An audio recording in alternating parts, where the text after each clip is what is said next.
I want our fellow Texans to hear us very clearly.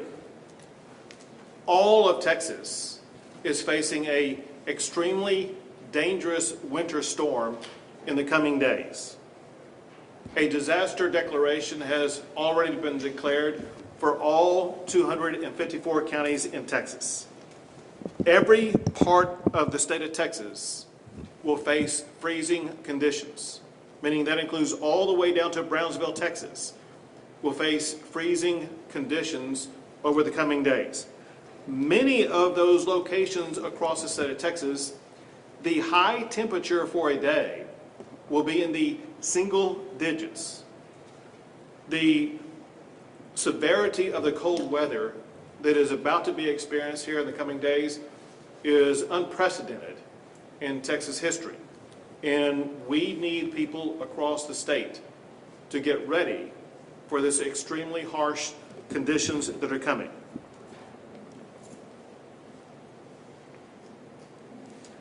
The ultra-low temperatures will last for several days, meaning that what becomes frozen will remain frozen for a long period of time. Every part of the state will be getting either snow or ice. Some snow accumulations will break records and will make movement virtually impossible. We have all essential agencies in the state of Texas that are actively involved in helping the state respond already. I'm going to run through some of the things that some agencies have done, and then others will be described by the other participants in this press conference today. Roads will be one of the biggest challenges that people will be facing. For the Texas Department of Transportation, they have 25 regions in the state of Texas.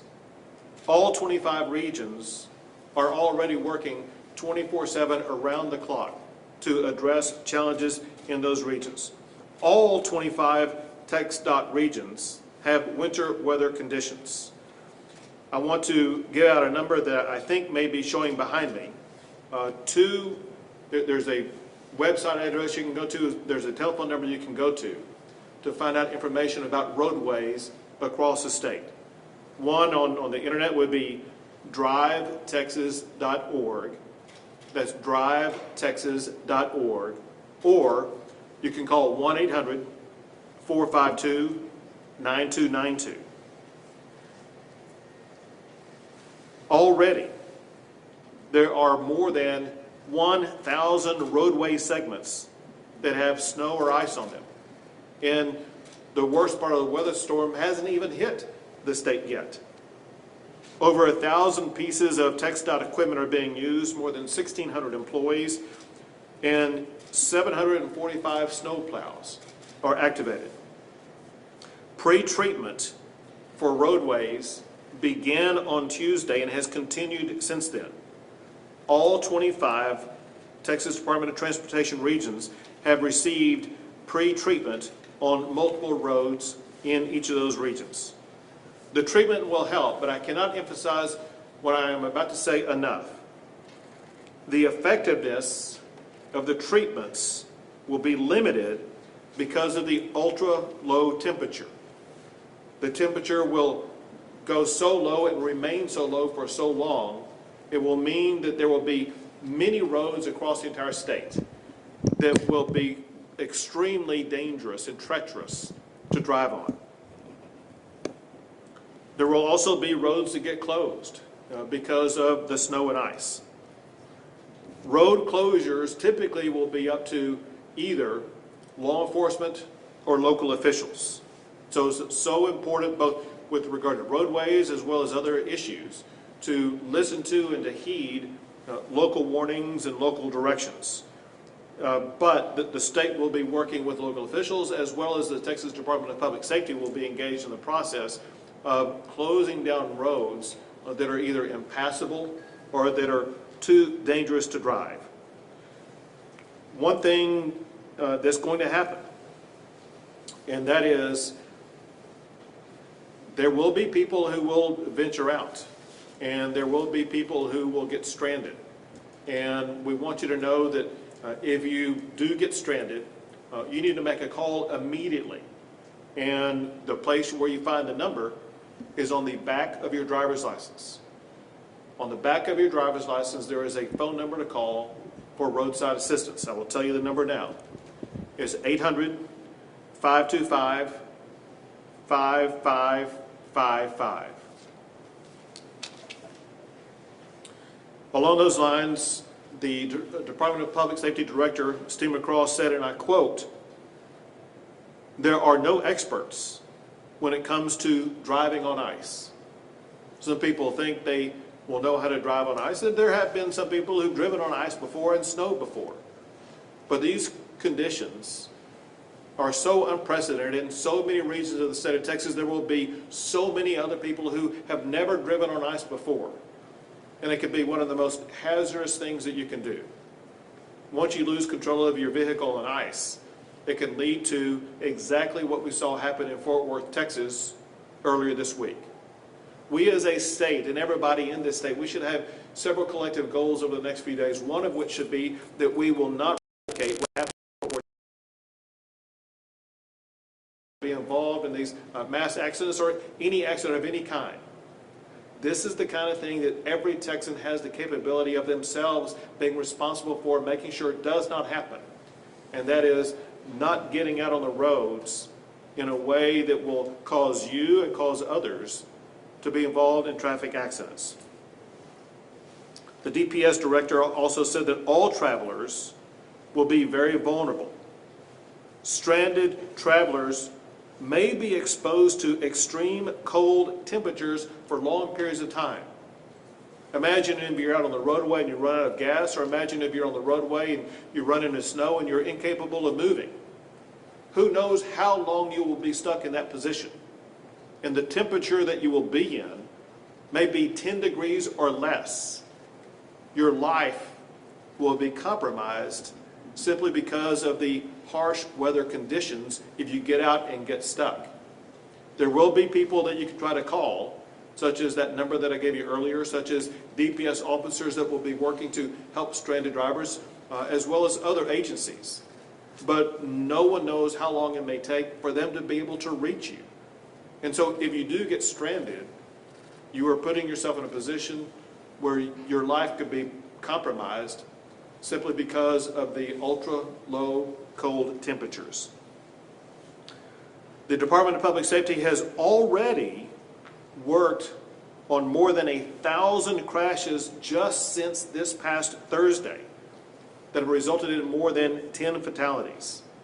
And this, of course, is only expected to get worse if people do not heed the warning to stay off of the roads.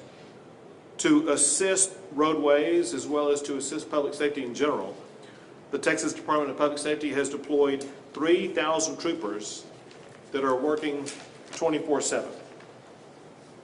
The National Guard is also working to help in this effort. They are working primarily to assist the Department of Public Safety as well as other state agencies to help things like stranded travelers. They will also be conducting welfare checks in remote areas across the state. And so let me explain this a little bit. There are so many areas across the state that may not be within cities and may not have easy access to things that people need. They could be areas where people run out of power or people get stranded out in fields, whatever the case may be. The National Guard will be there to try to help, but they may not know exactly where everybody is who is in a difficult situation. Again, if you find yourself in a difficult situation, reach out and call local law enforcement, call whatever you need to call, including the number on the back of your driver's license, so that people can try to come help you. But just know that the National Guard will be there to assist people in remote areas. Texas Parks and Wildlife will also be assisting. They've deployed well over 400 vehicles to respond to needs such as accidents or stranded drivers. They also have search and rescue teams, including both aviation and drones, that will be looking for anybody and assisting anybody who may be stranded in any type of situation. And the Texas Forest Service has deployed personnel as well as resources across the state, including chainsaw crews, to help clear roads. Among other things, one of the big challenges that we're going to be facing, especially Monday and Tuesday, will be power. Power in the state of Texas will be very stressed, and others will be talking about that here shortly. Demand for power is expected to potentially exceed supply during parts of Monday and Tuesday. The chair of the Public Utilities Commission, as well as Bill Magnus from ERCOT, will talk more about that shortly. But here's the deal. We do, as a state, have the ability to ensure that we do not run out of power. To do that, however, we need everybody in the state to pitch in and to follow the directions that will be given here shortly about ways that we can reduce power usage on Monday and Tuesday to make sure that there will be no outage whatsoever. We need all Texans to pitch in and to help out ensure that we have plenty of power that will be needed to make sure that we keep our fellow Texans warm. Power companies have crews in place already, as well as having received crews from other states. And this is so important because one thing that we anticipate is with all of the frozen ice on trees and tree limbs and other objects, we do expect a large number of trees and tree limbs falling and compromising power lines. And we need every single power crew that we have already lined up to be fully engaged 24/7 to assist in that process to get power back up and running as quickly as possible.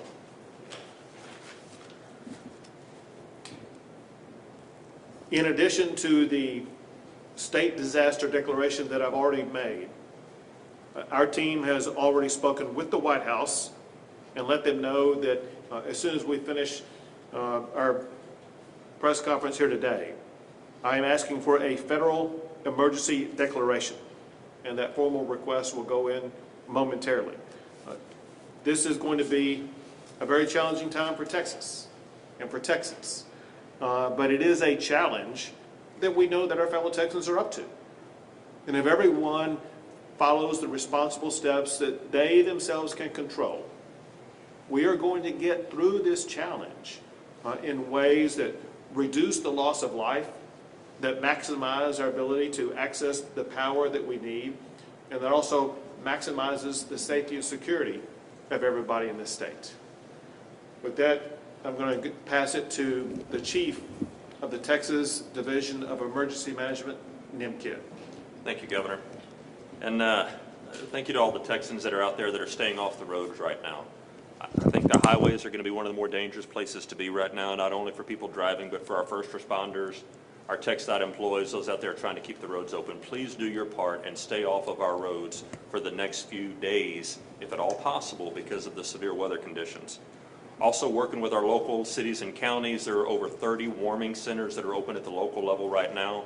You can call 211 or 311 in your area for the address to those warming centers, working with our local partners to make sure that the homeless are taken care of and moved inside. As the governor said, these weather conditions are going to be very stressful right now to the human body with the prolonged cold that we plan on having. And so please make sure that check on your neighbors. We got to take care of people, we got to take care of pets, and we got to take care of our pipes.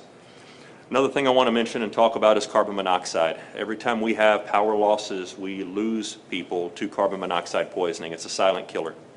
Please help us get the message out. Do not burn gas-burning appliances inside your home. If you're going to use some sort of heater outside, make sure that it's away from windows that may be open, drawing that carbon monoxide in.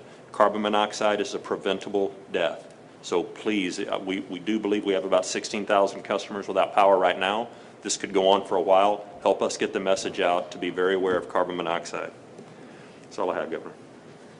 Thank you. And I want to double down on one thing that you talked about. In addition to avoiding monoxide poisoning, many people that will have their homes or where they're living subject to this ultra cold weather may not have been through this before. It may not have been through this as long as we will be experiencing this with temperatures below freezing for such a long time. They need to take the caution and steps that are needed to make sure they don't have frozen pipes that will wind up bursting. If you haven't had that happen before, it can flood your entire house as soon as that ice begins to melt. And so there are simple precautionary actions that you can take to make sure that you will not have frozen pipes that wind up bursting that flood your house in the coming days. Next, I want to pass things over to Commissioner Christy Craddock of the Texas Railroad Commission. Thank you, Governor. Obviously, electricity is important, but also gas is, and so the Railroad Commission regulates the gas. And one of the things that we did last night, meaning Friday night at 6:30, was approve an emergency order to temporarily amend our Rule 489, which is our rule about who gets priority in gas. And we added electric generation facilities serving human needs customers. We added it to a higher priority. So to ensure our gas supplies, our first two that are our groups that are important today and continuing always are residences, hospitals, schools, churches, and other human needs customers, and deliveries to local distribution companies, meaning the gas that comes into your house. We want to make sure that that gas stays on, but use it smart. Please don't use it where we have carbon monoxide issues.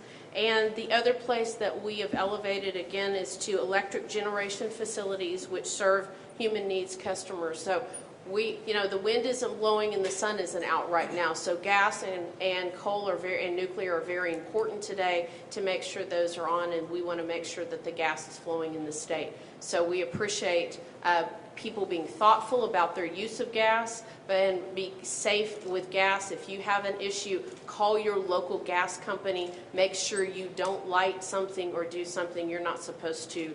That causes accidents, and we want to make sure that, again, carbon monoxide is a priority. Those issues can be remediated pretty easily. Be smart about it, but we want to make sure gas and power is flowing in the state. Thank you, Governor. Thanks, and thanks to you and the Railroad Commission for taking that swift action in advance. Thank you. Yes, sir. Sure. And now we have the Chair of the Public Utilities Commission, Deanne Walker. Thank you, Governor Abbott. As Governor Abbott stated, we are facing extreme demand on the system for Monday and Tuesday. We have been working the past few days trying to address that. We've worked with ERCOT, with the Railroad Commission, and all market participants to be proactive in trying to find solutions. At this point, we really have no additional generation that we can add to the system to address the issues. So therefore, it comes from conservation and demand management, and that's where we need your help. We ask that everyone start conserving energy Sunday through Tuesday. I have a few points that seem minor, but they really do make a difference. One is turning your thermostat to 68 or lower. Especially if you're not home, please do that. Close your shades and blinds so that it reduces the amount of heat that leaves your home. Turning off and unplugging non-essential equipment that you have in your home. If you have a toaster plugged in and you don't need it, please unplug that, because it still does draw current from if it's just plugged in. And last, if you could avoid using large appliances during especially the peak, which is the morning and evening. If you could not do your laundry or dishwashing and stuff like that, that would be very helpful to us also. The last thing I wanted to add is to a point that Governor Abbott had, and that is down power lines. If you encounter a down power line, please do not try to go up to it or anything. Please call your utility or 311 and let them know there's a down power line. Even if they're on the ground, they can still be hot and still could cause death and injury to you. So please do not go up to any type of down lines, especially with trees around them. Thank you, Governor. Very good. Thank you. And now with ERCOT, we have Bill Magnus. Thank you, Governor. ERCOT's job is fundamentally to balance supply and demand on the electric system in Texas. And as Chairman Craddock, Chairman Walker, and the Governor have said, the extraordinary weather conditions we're seeing that will persist for a few days and go to all through Texas are posing a challenge both to the supply and to the demand. Obviously, it's generating demand that rivals almost what we see in the summers. Extraordinary demands on the system for winter in Texas. And on the supply side, it makes gas harder to move around, it freezes wind turbines, makes the generation of power more difficult. And we have good supplies of power in Texas. We have